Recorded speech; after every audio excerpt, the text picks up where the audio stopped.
Morning વિદ્યાર્થી મિત્રો, આપણે ધોરણ 8માં હવે કાવ્ય 3 જોઈશું. કચ્છ કી સૈર પાઠમાં સ્વાધ્યાય જોયા પછી હવે આપણે કાવ્યમાં તમે પુસ્તકમાં ધ્યાન આપશો તો આ કાવ્ય કોને લખી છે? વિનય મહાજને.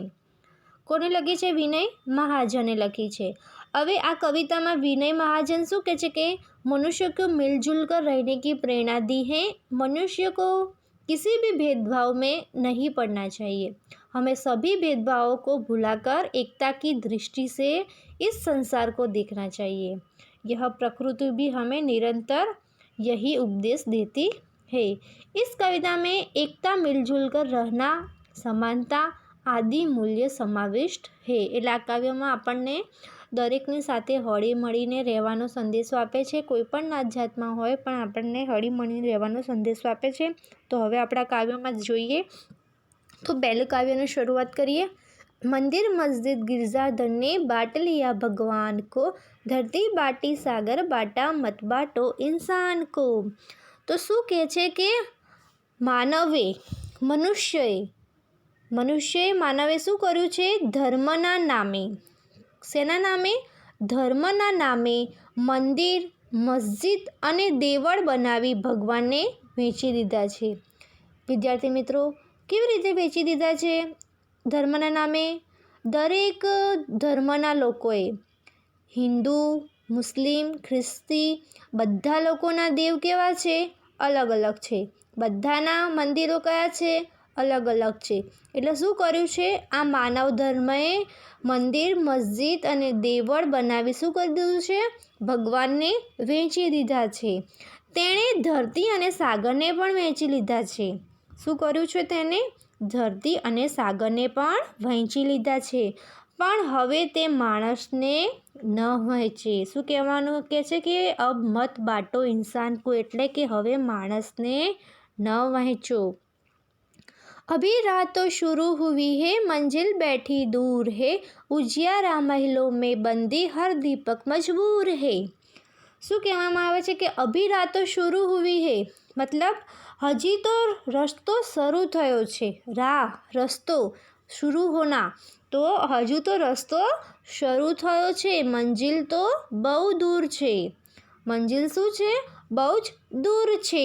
ઉજિયાલા મહેલો મેં બંદી હર દીપક મજબૂર હે, એટલે શું કહેવામાં આવે છે કે પ્રકાશ તો મોટા મહેલોમાં કેદ છે. મોટા મોટા મહેલોમાં શું હોય છે? લાઇટો લગાવેલી છે બહુ અલગ અલગ જાતની. એટલે શું કહેવામાં આવે છે કે મહેલોમાં તો શું છે? પ્રકાશને કેદ કરી લીધો છે. પણ જ્યારે દીપક તો મજબૂર થયેલો છે. દીપક શું છે? એક મજબૂર થયેલો છે કે હર દીપક મજબૂર હે, યાની કે જ્યારે દીપક તો મજબૂર થયેલો છે. मिला न सूरज का संदेशा हर घाटी मैदान को, धरती बाटी सागर बाटा मत बाटो इंसान को. એટલે હજુ સુધી તો સૂરજનો સંદેશો ખીણ અને મેદાનોમાં જ પહોંચ્યો જ નથી. શું કહેવામાં આવે છે કે હજુ સુધી સૂરજનો સંદેશો ઘાટી મેદાનોમાં, યાની મેદાનોમાં, ખીણ અને મેદાનોમાં પહોંચ્યો જ નથી.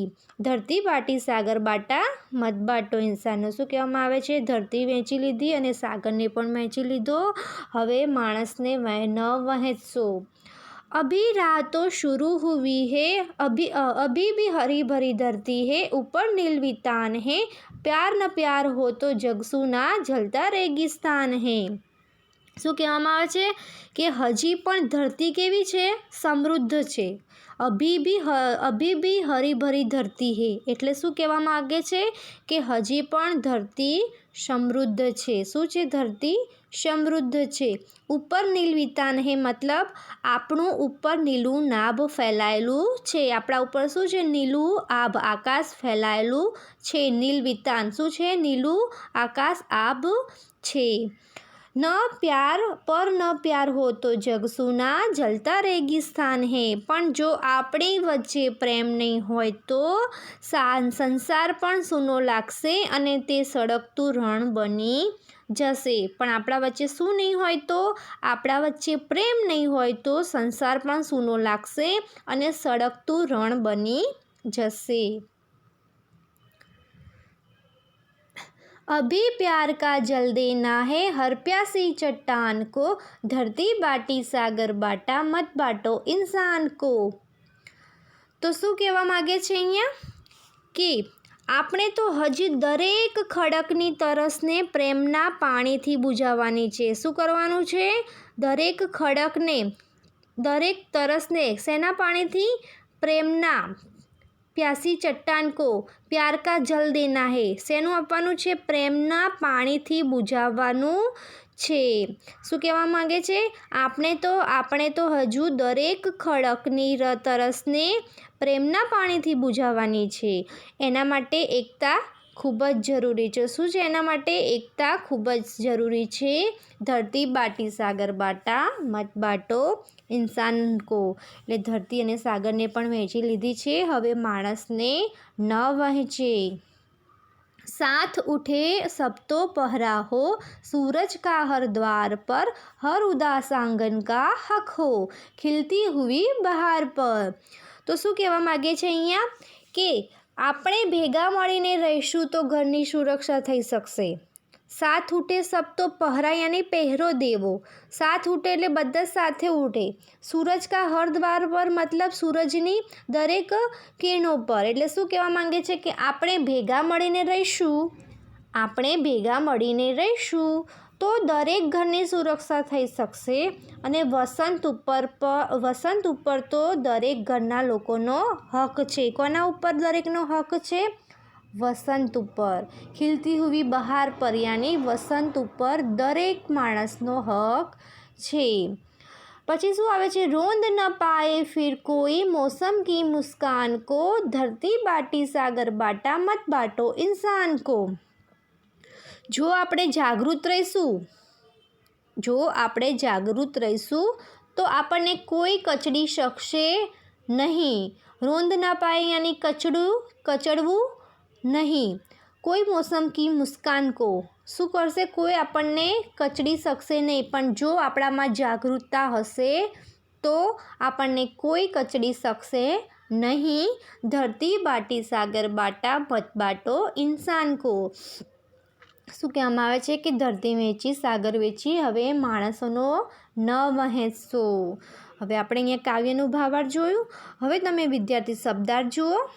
શબ્દાર્થમાં છે રાહ યાની રાસ્તા અથવા માર્ગ, ઉજિયાલા યાની ઉજારા અથવા રોશની, બંદી યાની કેદી અથવા ગુલામ, વિતાન યાની વિસ્તાર યા અવકાશ, चट्टान यानी शिलाखंड या बड़ा पत्थर, पहरा यानी सुरक्षा अथवा रखवाली, रोंदना यानी कुचलना, मंजिल यानी लक्ष्य या गंतव्य स्थान, मजबूर यानी विवश या असहाय, रेगिस्तान यानी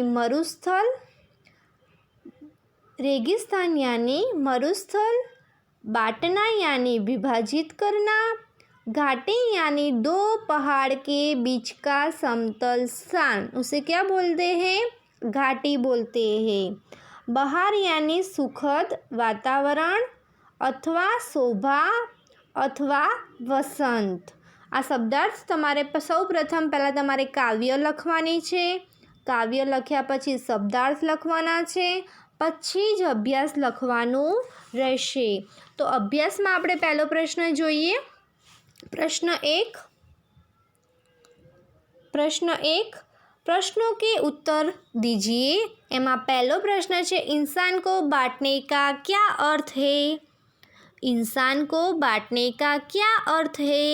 तो એનો જવાબ આવશે इंसान को बांटने का मतलब है, इंसान को बांटने का मतलब है कि मनुष्य को जाति या धर्म के आधार पर विभाजित करना। कोना आधार पर? मनुष्य को जाति या धर्म के आधार पर विभाजित करना, अलग अलग करना, मतलब तो विभाजित करना। जब इंसान की पहचान इंसानियत से न होकर धर्म, जाति या कोई प्रदेश के आधार पर की जाए तो उसे इंसान को बांटना कहते हैं। પછી પ્રશ્ન 2, लोगों ने भगवान को किस प्रकार बांट लिया है? तो लोगों ने मंदिर, मस्जिद, गिरजाघर में भगवान को बांट लिया है। किस प्रकार बांट लिया है? मंदिर, मस्जिद, गिरजाघरों में भगवान को बांट लिया है। हिंदू धर्म अपने ईश्वर को भगवान कहकर बुलाते हैं। हिंदू लोग को भगवान શું કહીને બોલાવે છે? આપણે ईश्वर को क्या कह के बुलाते हैं? भगवान कहकर बुलाते हैं। वे अपने मंदिरों में जाते हैं। આપણે હિન્દુઓ ક્યાં જઈએ છીએ? મંદિરમાં જઈએ છીએ, તો वे मंदिरों में जाते हैं। मुस्लिम खुदा कहते हैं। मुसलमान लोग को શું કહે છે? खुदा के छे। और उसे पाने के लिए वो कहाँ जाते हैं? मस्जिद में जाते हैं। ईसाई लोग गॉड को ढूंढने के लिए गिरजाघर में जाते हैं। ईसाई लोग भगवान को क्या बोलते हैं? गॉड बोलते हैं। और उसको ढूंढने के लिए वो लोग कहाँ जाते हैं? तो गिरजाघर में जाते हैं। इस प्रकार सभी ने धर्म के नाम पर भगवान को बांट लिया है। प्रश्न 3, चट्टानों की प्यास कैसे बुझाई जा सकती है? चट्टानों की प्यास कैसे बुझाई सकती है? तो जब हम मिलजुल कर रहेंगे, जब हम मिलजुल कर रहेंगे और प्यार का जल प्यासी चट्टानों को देंगे, तब चट्टानों की प्यास बुझा पाएंगे। जब हम मिलजुल कर रहेंगे, तब हम प्यार का जल प्यासी चट्टानों को देंगे, तब चट्टानों की प्यास बुझा पाएंगे। एना पछी शू छे कि प्रश्न 2 में शू छे कि इस काव्य को आरोह अवरोह के साथ गाइए, समूहगान कीजिए। એટલે આપણે અત્યારે સમૂહમાં તો છીએ નહીં, તો આ સમૂહગાનમાં કાવ્ય છે, તો હું આશા રાખું છું કે તમે એકવાર કાવ્યગાન ઘરે કરશો। પછી પ્રશ્ન 3માં શું છે? આ કાવ્ય પંક્તિ છે ને એનો ભાવાર્થ કરવાનો છે। તો હવે કઈ કાવ્ય પંક્તિ છે આમાં? अभी रात तो शुरू हुई है, मंजिल बैठी दूर है, उजियाला महलों में बंदे हर दीपक मजबूर है। तो उपयुक्त पंक्ति में असमानता की बात बताई गई है। किसकी बात बताई गई है? असमानता की बात बताई गई है। मनुष्य ने समाज में अनेक प्रकार की असमानता बना ली है। कोणे बनावी छे असमानता? मनुष्यए ज। क्या बनावी छे? समाज में।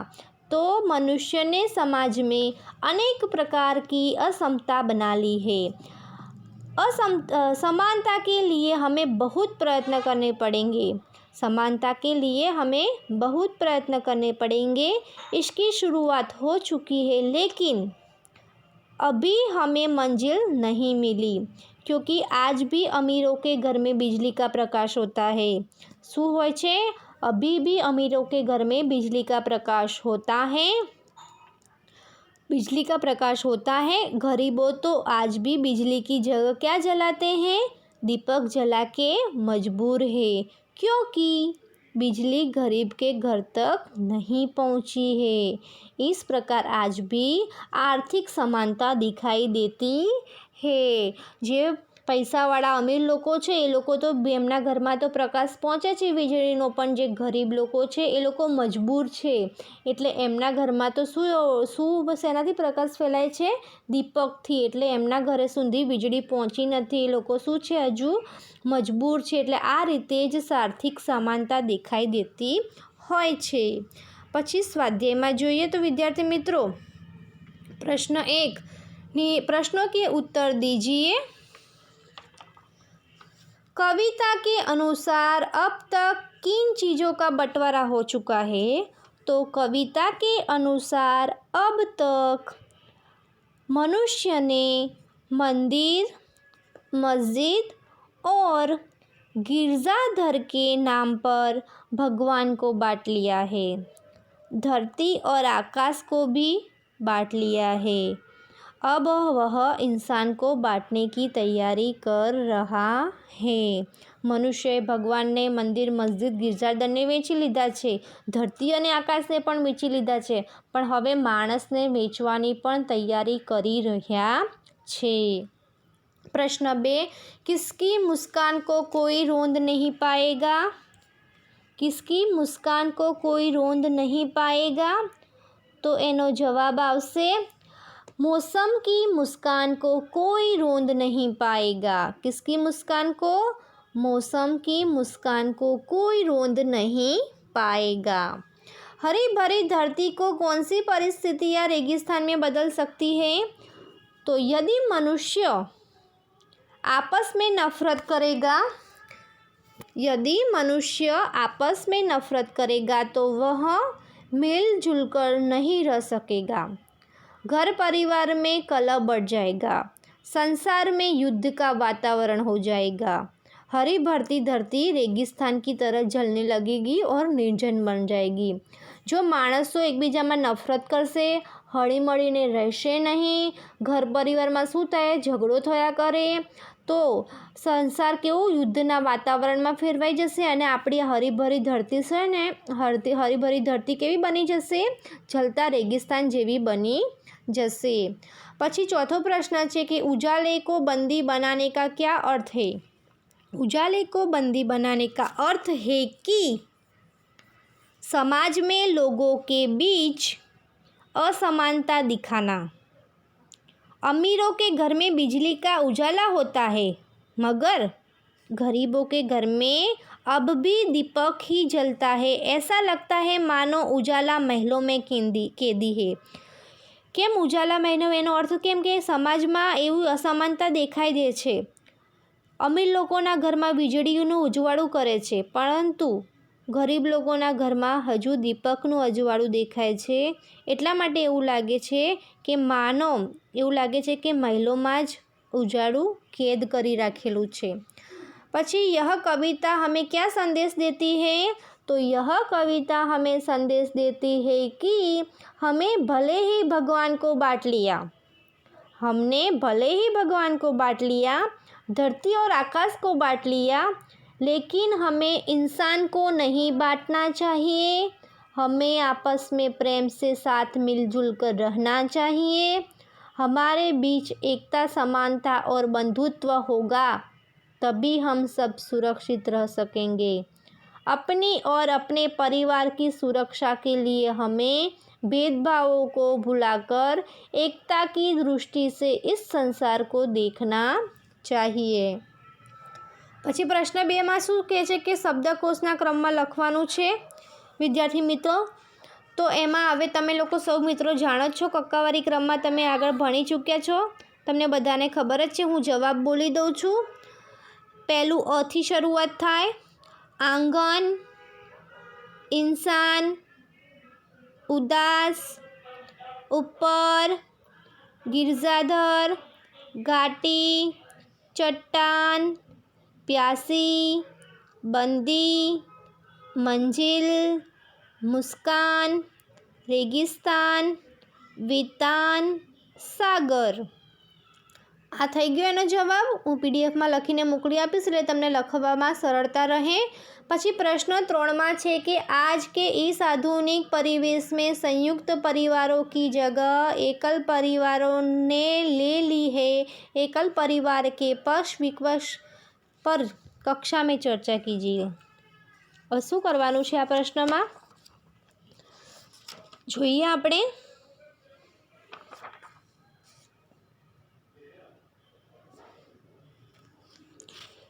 કક્ષામાં ચર્ચા કરવાની છે કે આજે આ સમાજમાં એક પરિવારનો સમૂહ નથી જોવા મળતો। ઘણા પરિવાર એવા હોય છે એમાં એકલતા જોવા મળતી હોય છે।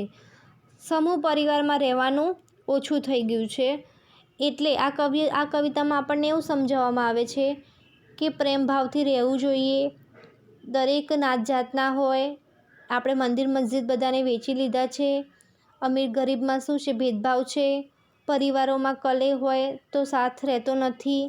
તો એના વિશે આપણને અહીંયા કહેવામાં આવે છે કે આપણે કક્ષામાં ચર્ચા કરીએ, તો એમાં આપણે પરિવારના વિશે લખવાનું હોય છે। હવે આ અપૂર્ણ કાવ્ય છે તમારે પુસ્તકમાંથી જોઈને લખવાની રહેશે વિદ્યાર્થી મિત્રો। એ કાવ્ય તમારે પુસ્તકમાંથી જોઈને લખવાની રહેશે। તો તમારે લખી દેવાની છે કાવ્ય પંક્તિ। એનો જવાબ તમને ખબર જ છે, કાવ્યમાં આપેલો જ હોય। હવે પછી એના પછીનું લેક્ચર આપણે આવતા લેક્ચરમાં જોઈશું। ધન્યવાદ।